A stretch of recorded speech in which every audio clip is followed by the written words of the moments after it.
오늘 다윗의 스토리가 우리가 너무 익숙하게 잘 아는 스토리지만 잘 안 되는 겁니다. 특히 저에게 잘 안 되는 겁니다. 이 다윗의 이 뛰어놈이라는 이 맥락이.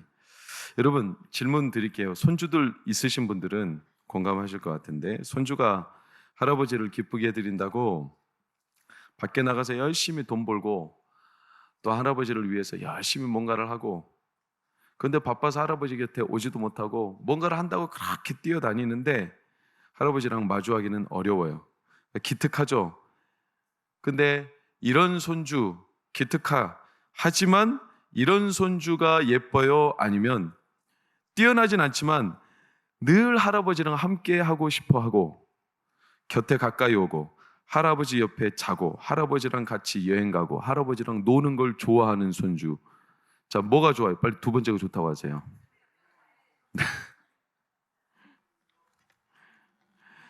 우리가 하나님을 오해하는 게 있는데, 우리는 하나님을 오해하는 것 가운데 한 가지가 뛰어나야 하나님이 기뻐하신다는 생각을 합니다. 다들 그렇게 생각 안 하실 테지만 본능적으로 우리가 그렇게 행동합니다. 뛰어난 게 잘못된 건 없습니다. 근데 뛰어남이 하나님이 가장 좋아하시는, 하나님이 우리가 뛰어날 때 기뻐하시는 요건은 아닙니다.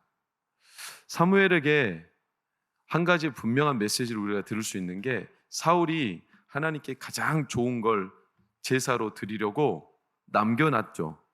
그때 사무엘이 사울한테 가서 하나님 말씀을 들으라고 했어요.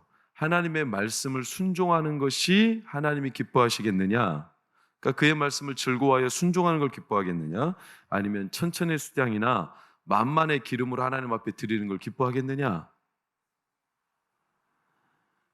하나님을 즐거워하여 그의 말씀을 가까이 하는 걸 하나님이 기뻐하겠느냐? 아니면 내 나름대로 뛰어난 재물을 가지고 하나님 앞에 드리는 걸 하나님이 기뻐하시겠느냐? 여러분, 사울 왕이 물론 마음이 온전했다면 그 재물도 기뻐하셨을 거예요. 근데 사람은 이상하게 뭔가 뛰어나게 자기가 남에게 베풀어 주거나 하나님께 드릴 때 이상하게 마음속에 뭐가 생기냐면, 내가 뛰어나게 했기 때문에 기뻐하실 거야 라는 이런 자기의 의가 생겨요. 이걸 부정할 수가 없어요. 예후라는 사람이 아합 왕가를 심판했습니다. 그때 예후가 오바댜, 그리고 그 당시 하나님을 잘 따르던 이들에게 나의 열심을 보라고 했습니다. 그럼 내가 이렇게 하나님 앞에 뛰어난 결과를 냈다. 근데 하나님은 그 예후의 열심을 진심으로 받지 않으셨습니다. 여러분, 뛰어난 게 나쁜 거는 아닌데 이상하게 뛰어나면 뛰어날수록 우리 마음속에 자기가 더 강해지는 걸 우리는 알 수 있습니다. 자랑과 사랑의 차이가 뭔고 어떤 책에서 이렇게 비교를 해냈어요. 자랑은 남에게 없는 것이 내게 있다고 기뻐하는 게 자랑이고, 사랑은 남에게 필요한 게 나에게 있다고 기뻐하는 거다.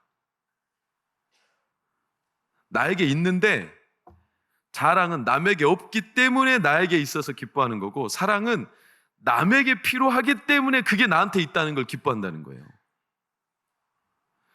나에게 있는 건 똑같은데 전혀 의미가 다른 걸 알 수 있겠죠.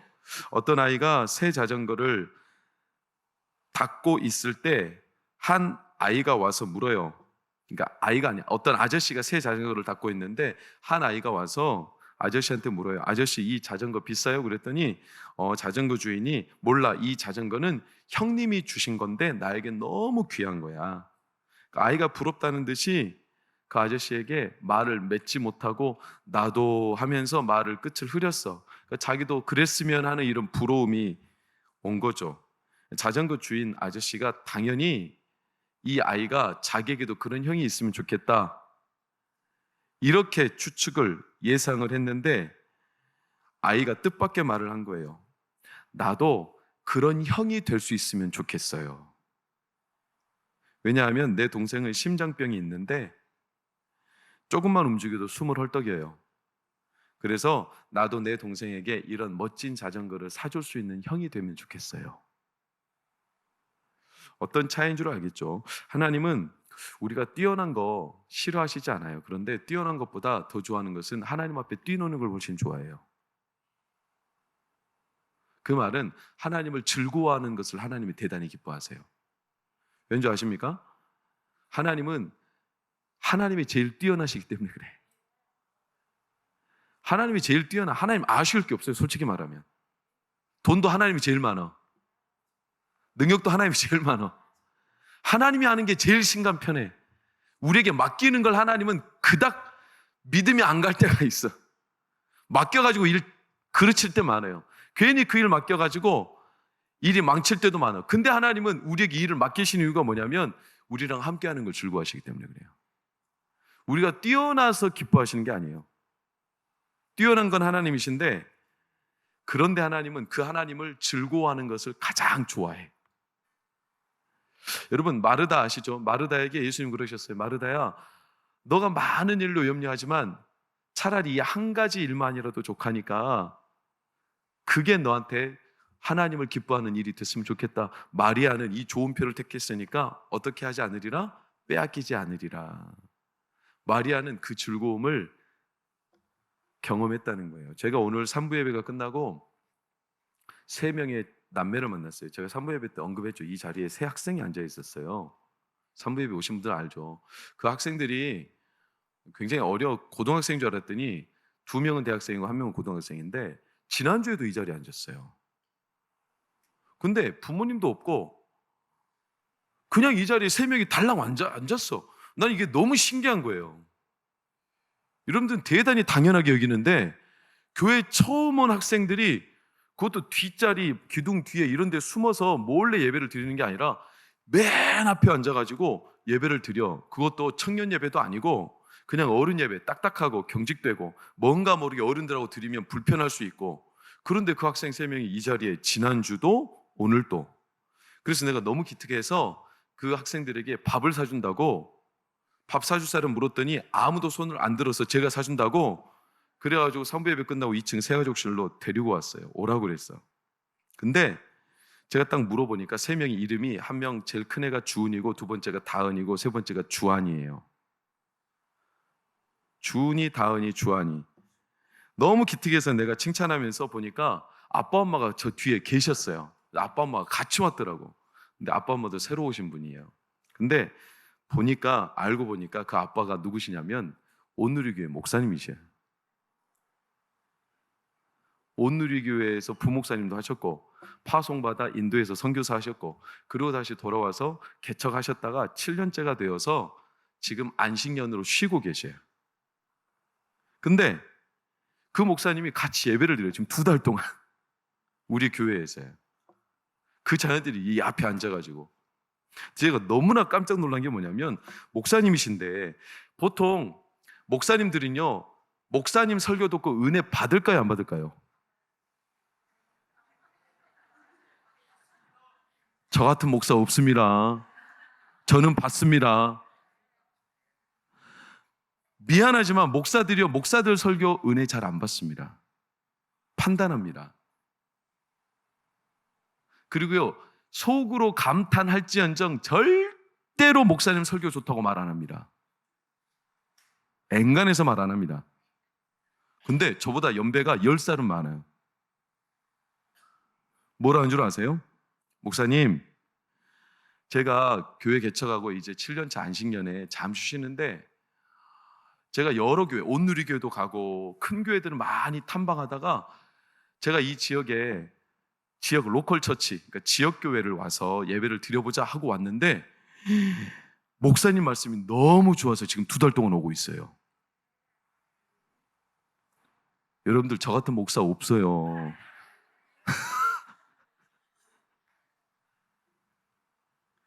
근데 더 놀라운 건 그 애들이 목사님 설교가 좋다고 계속 온다는 거예요, 이 자리에. 제가 저를 자랑하고 싶은 마음이 20%밖에 없고, 80%는 뭐냐면, 제가 사실 좀 부끄러웠어.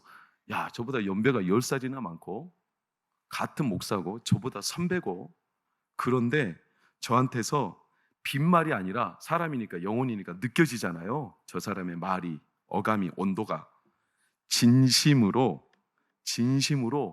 목사님 설교 말씀 들으니까 제 가슴이 뜨거워지고 너무 좋아서 이렇게 말할 수 있는 목사가 몇 명이나 될까요? 이 세상에.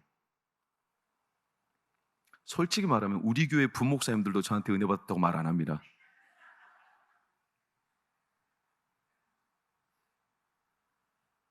물론 나쁜 의도로 그러진 않겠죠.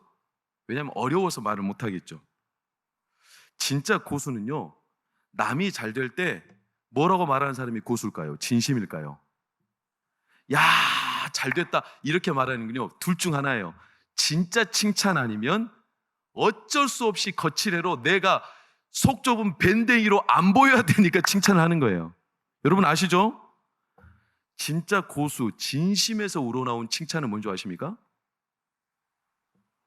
야, 나 너 참 부럽다. 나 너 진짜 부러워. 솔직히 나 질투나.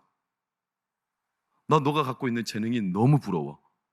이렇게 말하는 사람은요, 진짜 부러운 거예요. 근데 그 사람의 진면목은 뭐냐면 그 사람은 부러워하면서도 하나도 하나님 앞에 저 사람이 갖고 있는 재능 때문에 박탈감을 느끼거나 스스로 자괴감을 느끼는 마음이 없다는 거예요. 그러니까 그 표현을 할 수 있는 거예요. 진짜 마음이 삐딱해가지고 왜곡된 마음으로 저 사람을 부러워하면 그런 말 못합니다. 근데 마음이 자유한 거예요. 그 말은 부러운데 그런데 나는 전혀 너로 인해서 마음이 상하지는 않아. 왜냐? 그 목사님도 그렇고 이런 사람들의 특징은 똑같아요. 나는 나에게 주신 하나님의 은혜가 너무나 좋아. 영적인 자신감이에요. 남을 얼마든지 칭찬해주고 부러워하면서도 그것 때문에 내가 꿀린다고 생각하거나 그것 때문에 말도 못하고 속으로만 아리하거나 이러지 않고 마음껏 표현하면서도 저 사람 때문에 내가 상대적으로 외로워하거나 자괴감을 느끼거나 고립감을 느끼거나 스스로가 박탈감을 느끼지 않는 사람은 그 안에 영적인 자신감, 하나님이 주신 즐거움이 가득한 사람이에요. 그래서 말할 수 있어요. 여러분, 하나님이 다윗을 왜 기뻐하시고 뭘 보셨을까? 다윗이 다른 게 뛰어난 게 아니에요. 우리는 다윗이 뛰어납니다. 분명히 뛰어납니다. 근데 다윗이 뛰어난 것 때문에 하나님이 다윗을 좋아하신 게 아닙니다. 7절과 8절을 보면 하나의 실말이죠. 힘을 다하여 뛰놀았다. 누구 앞에서? 하나님 앞에서. 다윗에겐요, 근본적인 즐거움이 있었어요. 누구를 즐거워하는 마음? 하나님을 즐거워하는 마음. 이게 뛰어난 게 아니라 하나님을 그 앞에서 뛰어노는 게 다윗에게 늘 인생의 기쁨이었어요. 근데 화근이 생겼죠. 이 법궤를 지고 가는데 다윗은 너무 기뻐. 근데 그 뒤에 따르는 사람들이 문제였어요. 9절 10절을 보면 우리가 너무나 잘 아는 스토리니까 빠르게 갑니다. 웃사가 법궤가 이동될 때 소가 끄는 수레 위에 법궤를 놓고 가는데 소가 뛰니까 법궤가 덜커덩거렸죠. 그러니까 당연하게 웃사가 어떻게 해버렸어요? 잡아버렸어요. 여러분 2번이나 반복되죠. 손을 펴서 붙들었다. 그냥 붙들었다는 표현대로 손을 폈다는 건 뭔 말이에요? 손을 펴서 붙잡았다. 이건 그 사람의 의지적인 발로예요. 엉겹결에 잡은 게 아니라 일부러라도 자기가 이걸 꽉 붙잡으려고 했다는 거예요. 무슨 말이냐? 좀 쉽게 표현하면 자기가 핸들링 해보겠다는 신선이에요. 내가 가진, 그래도 내가 이걸 옮기는 사람인데 내가 이 정도는 핸들링 할 수 있어. 그러면 이걸 어디서 보고 배운 걸까? 우리는 지난 부흥회 때 박신우 목사님의 설교를 통해서 이미 그 차관점을 얻었어요. 왜 소래로 옮겼을까? 블레셋 사람들을 보고 배웠기 때문에 그래요. 블레셋 사람들은 항상 뭔가를 옮길 때 수레로 옮겼거든. 그러니까 이스라엘 백성들이 수레로 옮기는 게 제일 탁월한 거였어. 그걸 보고 배운 거예요. 근데 사무엘상 6장을 보면 법궤를 옮길 때 블레셋 사람들이 온갖 다양한 화려한 것들을 옮기는 과정에서 다 인테리어를 합니다. 수레도 꾸미고, 그리고 소가 꾸는 수레 위에다가 방백의 수요대로 여러 가지 은금 폐물, 금독종 5, 금주의 다섯, 종기의 형상, 주의 형상, 있는 거 없는 거 싹 다 달아가지고 자기들이 할 수 있는 최선, 그러니까 남들 볼 때 가장 뛰어나게, 그래야 우리가 신을 기뻐하게 할 수 있다. 이걸 블레셋 사람들이 보여준 거예요. 그러니까 이스라엘 백성들이 그걸 그대로 배운 거죠. 우리가 하나님을 기쁘게 하는 것은 그렇게 뛰어나게.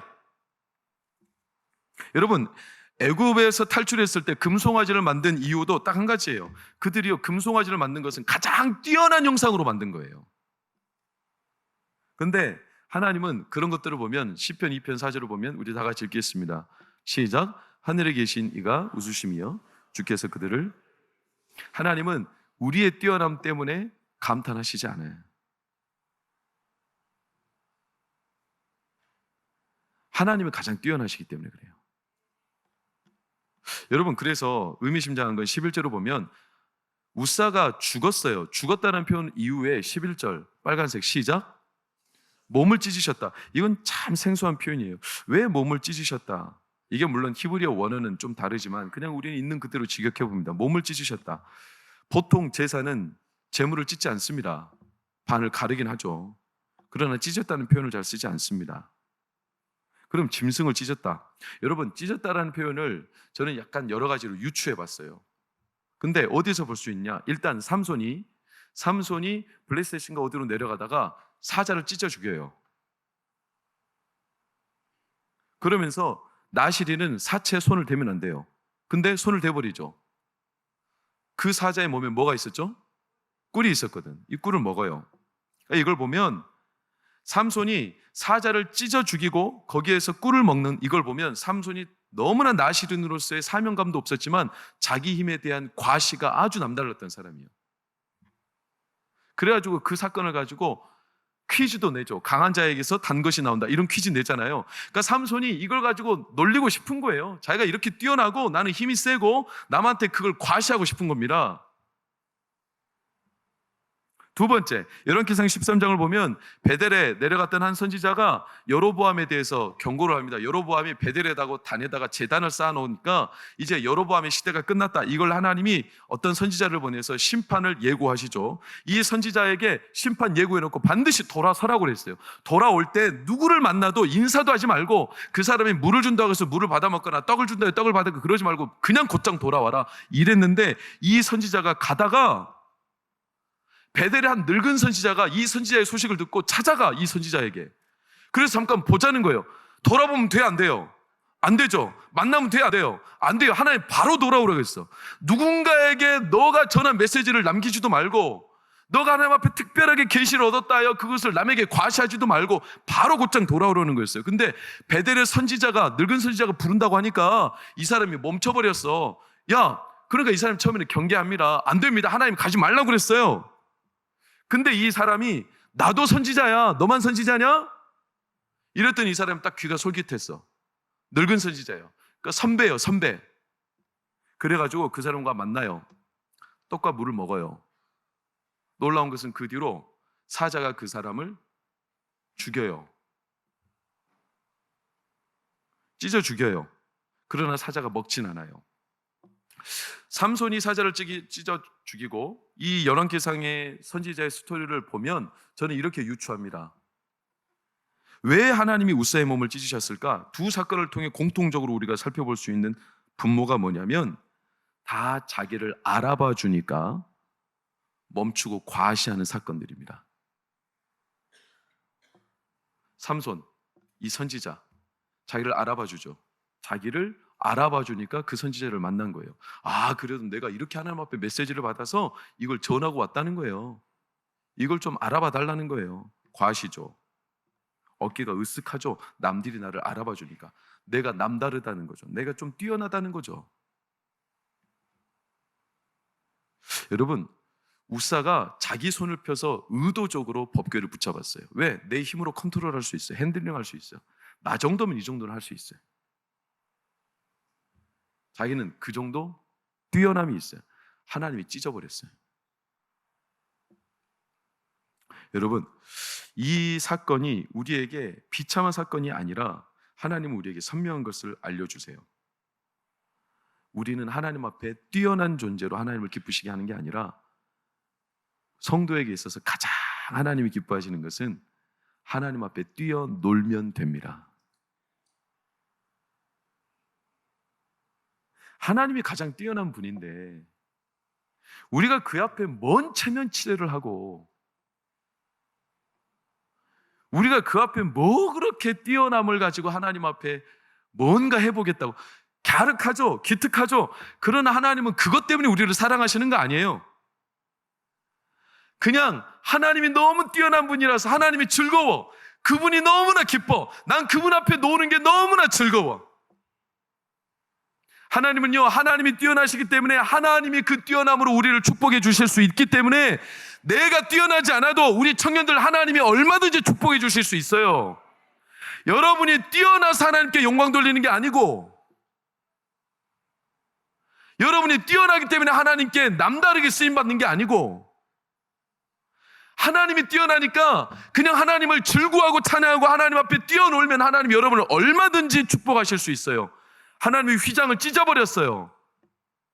그 어마어마한 휘장은요, 해달의 가죽, 그 당시 가장 최고급 가죽, 찢어지지도 않아요. 이것은 하나님의 그 엄청난 지성소 안에 있는 하나님의 진귀한 은혜와 빛을 가려주는 하나님만의 커버, 가림막이죠. 근데 하나님은 그걸 찢어버렸어. 왜냐? 하나님이 찢어버리고 그때부터 하나님의 은혜의 뛰어난 은혜를 우리 가운데 부어주시기 시작한 거예요. 여러분, 다윗이 이 우사가 찢어진 걸 보고 12절을 보면 두려워했다고 그랬어요. 내가 감히 어떻게, 아니 하나님이 이렇게 뛰어나신 분인데 적당한 수준에서 내가 조금 열심히 내가 뛰어나게 하면 하나님이 감동하실 줄 알고 이것을 다윗이 잘못한 건 아니지만 우사를 통해서 다윗이 더 깊이 심각하게, 여러분, 그래서 다윗이 그때부터 더 하나님 앞에 뛰어노는 사람이 됐다는 사실은 우리에게 의미심장한 기사입니다. 다윗이 13절 14절에 한 사람을 통해 한 가지를 배웠어요. 오베데돔. 오베데돔은 이름도 듣도 보도 못한, 어떻게 보면 이방인의 한 지류에 살던, 물론 오베데돔에 대한 여러 설이 있습니다. 제사장 가문의 후손이라는 사람들도 있고, 그러나 저는 오베데돔을 그냥 단순하게 가드 사람으로 봅니다. 그래야 제가 볼 때 성경 해석이 실마리가 맞더라고요. 그러니까 이 사람은 아무것도 뛰어난 게 없어. 하나님이 선택할 만한 사람도 아니에요. 근데 그 오베데돔의 집에 법궤를 3개월 안치시켜 놨어요. 그랬더니 그 가정에 딱 한 가지 소식이 들려. 그게 뭐냐? 복을 받았다는 거예요. 여러분, 복을 받았다는 것은 한 가지밖에 없죠. 그 사람이 하나님 앞에 잘했다는 거죠. 뭘 잘했을까요? 뛰어났어요? 다윗보다 뛰어나요? 누구보다 뛰어나요? 오베데돔 뛰어나면 얼마나 뛰어나겠어요? 없어. 뛰어난 건 하나도 없어. 그럼 결론은 한 가지야. 오베데돔은 3개월 동안 하나님을 진짜 뭣도 없는 사람인데 하나님을 너무나 많이 사랑했어요. 이걸 보면 다윗이 선명한 기준이 삶에 딱 세워진 거예요. 여러분, 하나님이 다윗을 기뻐하는 것은 다른 게 아닙니다. 여러분, 다윗 하면 뭐가 떠오릅니까? 목동? 목자? 시편 23편? 골리앗과 싸운 거? 그리고 훌륭한 왕인 거? 지금까지도 이스라엘 백성들이 존경하는 다윗, 그런 것들이 떠오릅니까? 성경, 하나님은요 다윗에 대해서 딱 한 가지 관점으로만 성경에서 기억을 남겨놨어요. 그게 사도행전 13장 22절이에요 빨간색 시작. 저 사람은 나하고 마음에 맞아. 이거가 하나님이 가장 좋아했던 다윗의 모습이에요. 그럼 마음에 맞는다는 게 뭘까요? 34절에 그대로 해설해놨어요. 두 번째 줄부터 내가부터 시작. 내가 다윗은 어떤 사람이에요? 미쁜 사람이에요. 다윗이 하나님 마음에 맞았던 이유가 뭐냐면 미쁜 사람이에요. 미쁘다라는 것은 믿음직하다는 거예요. 저 사람이 내가 무슨 말을 하면 다 있는 그대로 받아주고 있는 그대로 그냥 따라와주는 사람이라는 거예요. 계산을 안 한다는 거예요. 다른 수를 두지 않는다는 거예요. 뭔 말을 해도 다윗은 믿을만해. 그러니까 내가 일부러 고민하면서 저 사람한테 말을 할 필요가 없어. 여러분, 여러분의 직장에 여러분에게 같이 동료가 이런 사람이 있다면 신감이 편하겠어요? 어렵겠어요? 신감 편하지. 속에 있는 이야기 다 하겠어요? 못 하겠어요? 하죠. 내가 무슨 말을 해도 저 사람은 내 마음과 딱 맞아. 다른 생각을 하지 않아요. 미쁜 사람이에요. 다윗이 너무나 기뻤던 이유가 하나님이 미쁜 사람,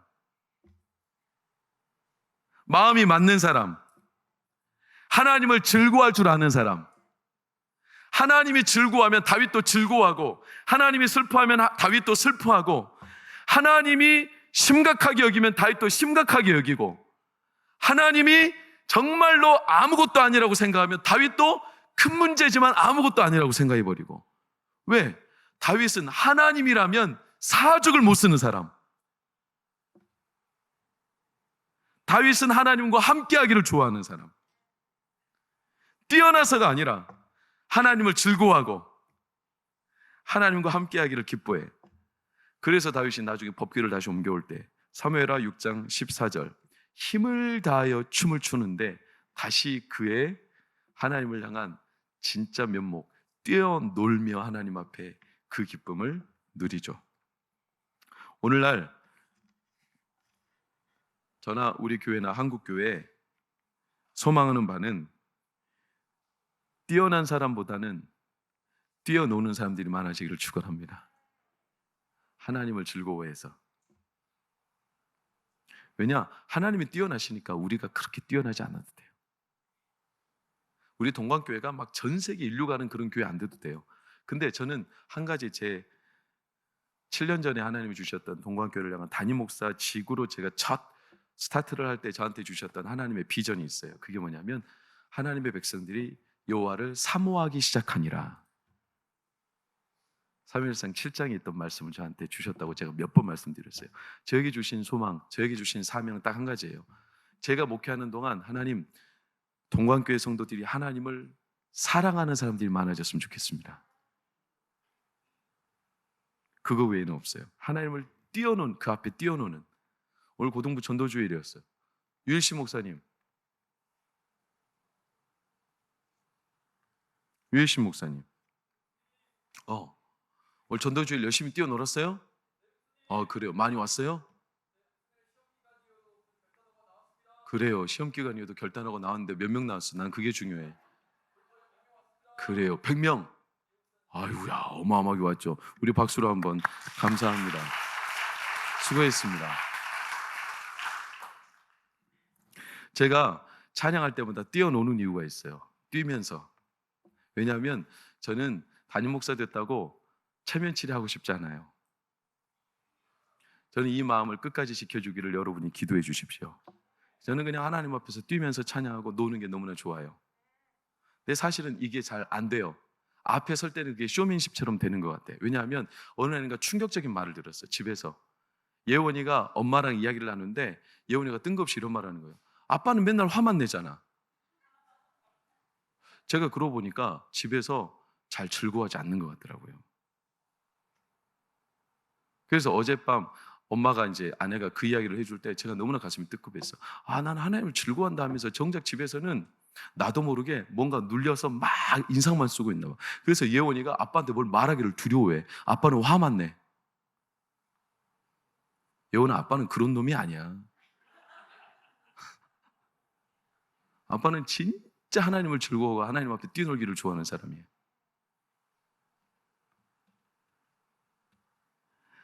제가 지금은 아닌데 그냥 외람된 얘기입니다.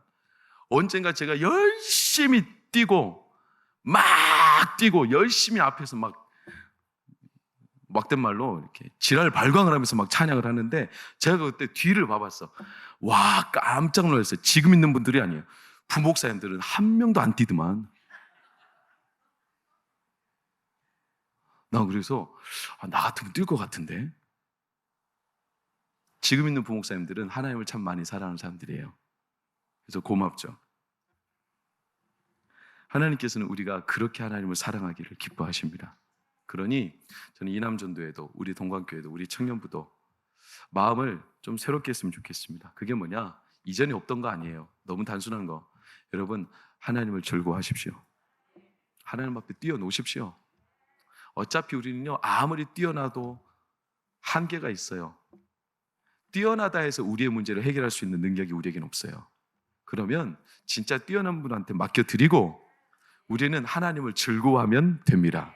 하나님을 즐거워하면 우리 가운데 하나님의 능력은 하나님이 행하실 테니까 우리는 그분이 일을 행하실 때 그분을 또 찬양하며 기뻐하며 하나님을 즐거워하면 됩니다. 왜? 하나님은 그 찬양받기를 원하셔서 우리를 하나님의 백성으로 지으셨으니까. 그래서 영광받고 찬양받게 합당하신 하나님, 그 하나님을 즐거워하는 동관교회.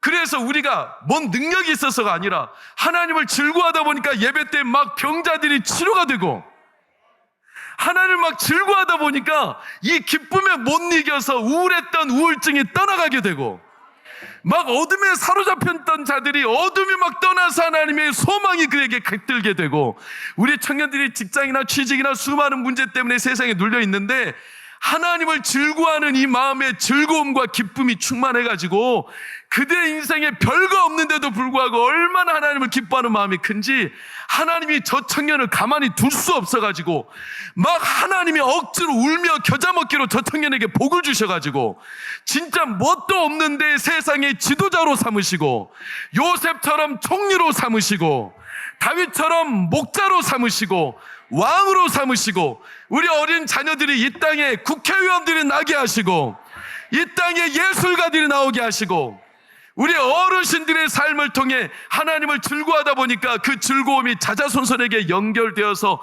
가정마다 하나님의 기쁨이 꽃피어서 가정이 하나님의 에덴 동산 같은 회복의 은혜가 있게 하시고, 그런 우리 동관교회가 되기를 예수님 이름으로 축원합니다.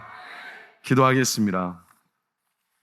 우리는 하나님 앞에 뛰어놀면 됩니다. 뛰어나고 싶습니다.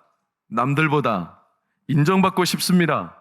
그러나 그것을 포기하고 없이 하는 게 아니라 그보다 더 진귀한 즐거움은 하나님을 기뻐하는 겁니다. 하나님이 가장 뛰어나시기 때문에 내가 아무리 뛰어난다 해도 하나님의 뛰어남을 넘을 수 있겠습니까? 하나님 할 수만 있다면 일평생 주의 전을 떠나지 않고 나의 하나님의 영광스러운 능력과 그 임재를 기뻐하고 뛰어노는 우리가 되게 하여 주시옵소서. 그리하면 우리 교회 안에 하나님의 뛰어난 은혜와 능력은 저절로 스며 들어갈 줄 믿습니다. 이 자리에 우리 청년들이 하나님이 진짜 좋아서 뛰어놀며 하나님이 그들을 다윗처럼, 다니엘처럼, 에스라처럼, 느헤미야처럼 우리 청년들을 들어 사용하여 주실 줄 믿습니다. 우리 이 자리에 있는 초등학생들, 중학생들이 이 땅, 이 나라의 국회의원이요, 국무총리요, 대통령이요, 정치계의 수많은 인재들이 하나님을 즐거워하며 이 땅에 일어나도록 축복하여 주옵소서. 우리 남전도회가 모일 때마다 하나님을 기뻐해서 모임이 즐거워지게 하시고, 하나님이 너무나 좋아서 우리 남전도회가 서로를 더 돈독하게 정말로 복받는 가정 가문을 이루도록 축복하여 주옵소서. 예수님 이름으로 기도합니다. 아멘.